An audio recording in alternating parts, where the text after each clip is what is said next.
The system consists of two modules. There's this one here, which is the CEM, and that's right underneath the driver's underneath the steering wheel, just above the pedals, which you reach from under here. So you've got to unclip it and then sort of pull it backwards towards the back of the car, and it then drops down. So that's the module of the CEM, and that then connects to another module at the back. This is the rear electronic module, which clips in. There are two clips here. There are buttons on the side here, and they clip into here, and then it's held at the top here. There's a little spring there that holds it. There are various relays and also fuses on here. But in my case, the problem has been tracing the CAN controller area network cables, which in my case have been bitten through by a mouse or a rat or something, and this is really out the procedure I used to find them. So in here there is a cable loom here, which is bolted down by an M10 head bolt, so you can take that off and look inside. So this is the loom undone. There are a series of pins in here, quite small ones, and the appropriate connectors are up here.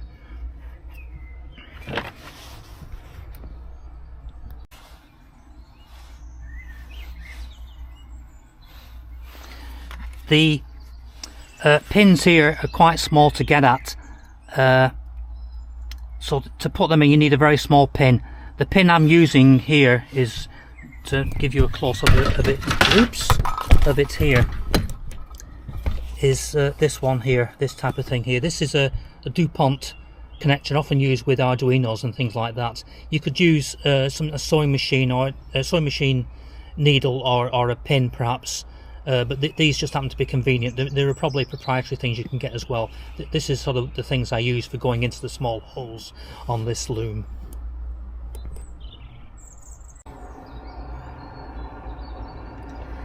If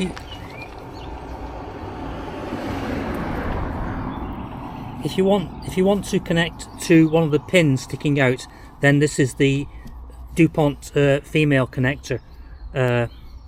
So these two pins are designed to fit together for Arduino and things like that. But it just happened to be what I had that was convenient to fit. They're probably, as I say, things that you can buy that do the job. But that was the one that I used for this connect. So it allows you to connect to the pins and check resistances and things like that. This is the reader. It's a Think. What's it called? Think. I forgot the name of the damn thing. Yeah, it's called Think Diag Mini. A very useful connector here, and this can connect to the OBD port, which is just here. So that just shoves onto there, and you can then read. Now, in principle, the CAN high-speed network pins 6 and 14 on the OBD port can be read, but I'm having trouble doing that. This device here has a plastic spreader, which I think spreads the electrodes down so that they make contact with the pins. I'm not 100% certain how it works, but at the moment I have had trouble probing in there and getting any value out.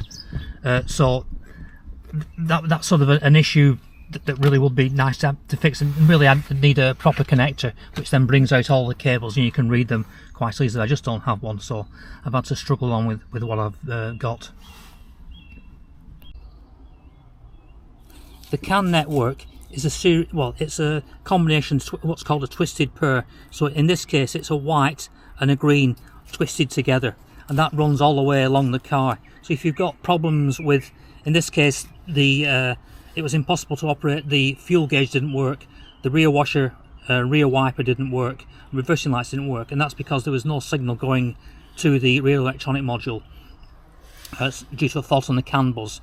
So what I had to do was to trace these wires all the way to the CEM and looking for brakes and things like that. So on this car, as you walk along, then there's a series of cable conduits and things like that which guide that cable, including the CAN network, all the way up, coming along further along here, and then going up under here to this module in some connection.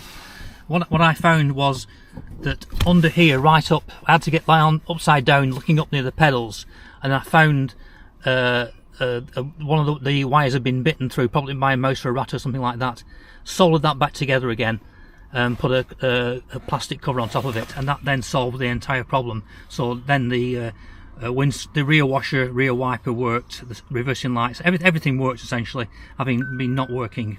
So it's not an easy process. I can't say it's easy at all. That's the way I did it. I'll also show the diagrams of what's inside, the things I measured on the looms, both front and rear, in case that's of any use to anyone. These things here are relays and things, and these are resistors, I think, shunts of some kind. But basically that's it. It's kind of a mauling procedure to do it, but if there's some problem happens, then that's really the only way that I know to do it.